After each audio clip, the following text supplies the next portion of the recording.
Kami dari perusahaan PT Ridel Sejahtera sedang mencari kandidat untuk mengisi posisi staf human capital di perusahaan kami. Bisa Anda perkenalkan diri Anda? Sebelumnya, saya mengucapkan terima kasih banyak atas kesempatan yang diberikan oleh PT Ridel Sejahtera kepada saya saat ini. Perkenalkan Pak, nama saya Keke Anggarani Putri, biasa dipanggil Keke. Usia saya 31 tahun. Saya lulusan Universitas Inaba Bandung, jurusan manajemen. Saya adalah anak pertama dari 2 bersaudara. Dan saat ini status saya menikah dan sudah memiliki 1 orang putri. Untuk alamat tinggal, saat ini saya tinggal di Lembang.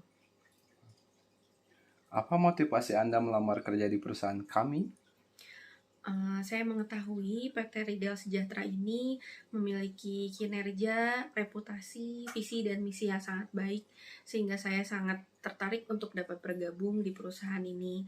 Kemudian saya juga ingin mencari pengalaman baru di bidang human capital, dan saya harap saya bisa memberikan kontribusi yang terbaik di perusahaan ini.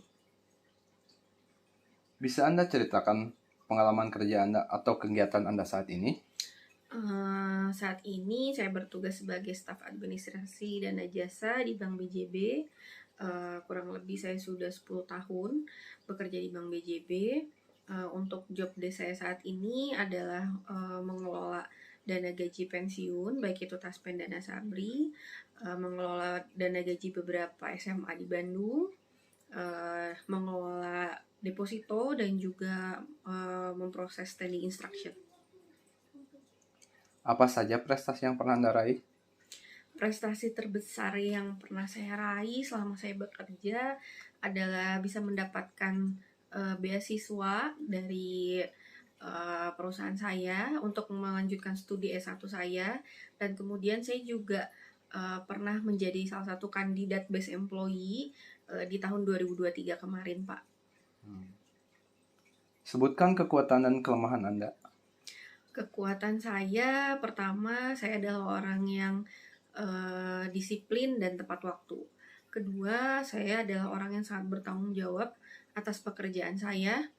Dan yang terakhir, saya adalah orang yang berpikir kreatif, karena biasanya saya selalu mencari cara yang efektif dan efisien untuk menyelesaikan setiap pekerjaan saya.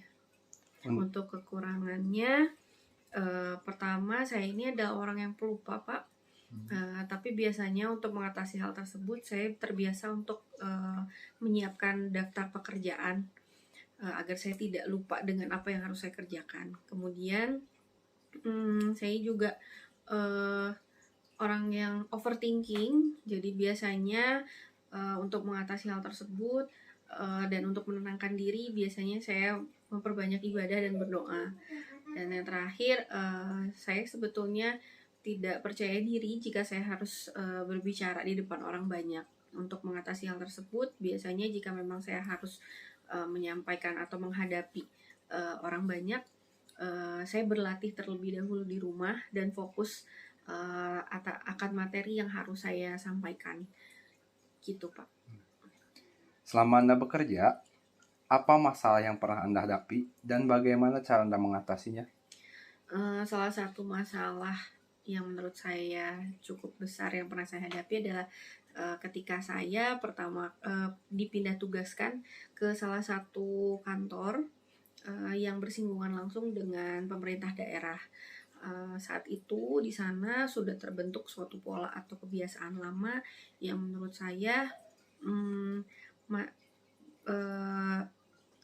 karena segala sesuatunya masih dilakukan secara manual, jadi menurut saya ini bisa menghambat pekerjaan baik dari sisi pihak bendahara di Pemda maupun saya di bank. Jadi untuk mengatasi hal tersebut, saya berpikir untuk bagaimana saya harus mencari cara untuk merubah pola tersebut, dan juga saya melakukan pendekatan dan penjelasan terutama kepada para bendahara bahwa pola baru yang saya akan terapkan ini bisa lebih mempermudah pekerjaan mereka dan juga mempermudah kami di bank, gitu, Pak. Dan alhamdulillah pada akhirnya saya bisa membuktikan bahwa pola baru yang saya terapkan ini cukup efektif dan efisien untuk membantu untuk menyelesaikan pekerjaan di sisi bendahara dan juga di kami di bank gitu, Pak. Perubahan apa yang pernah Anda lakukan selama Anda bekerja di perusahaan yang lama?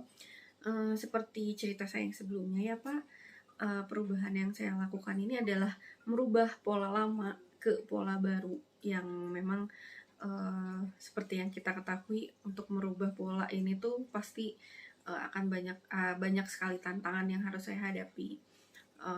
Salah satunya misalnya seperti merubah proses untuk penggajian, Pak. Jadi awalnya penggajian di sana itu dilakukan secara manual dengan membandingkan berkas lama dengan berkas yang baru. Menurut saya ini memakan waktu yang cukup lama dan juga beresiko sangat tinggi untuk terjadi kesalahan. Untuk itu saya merubah pola tersebut dengan mencoba merubah saya meminta data soft copy-nya ya, Pak, dengan file Excel-nya agar saya bisa lebih cepat mengolah data dan juga bisa saya integrasikan dengan sistem yang ada saat ini, sehingga untuk proses upload gaji bisa lebih cepat dan juga meminimalisir kesalahan. Apa rencana Anda 2 tahun ke depan? Untuk 2 tahun ke depan, saya ingin fokus untuk mempelajari ilmu di bidang human capital ini, Pak, dengan mengikuti pelatihan-pelatihan, workshop, dan seminar. Sehingga mungkin ke depannya saya sudah lebih siap untuk mengemban tanggung jawab yang lebih besar dari sekarang. Jika nanti Anda diterima bergabung di perusahaan kami, berapa gaji yang Anda inginkan dan fasilitas apa yang Anda harapkan? Untuk gaji, setelah saya melakukan research ya, Pak, dan juga membandingkan dengan perusahaan saya sebelumnya, serta dengan melihat kemampuan yang saya miliki, saya harap saya bisa mendapatkan gaji di kisaran 6-7 juta.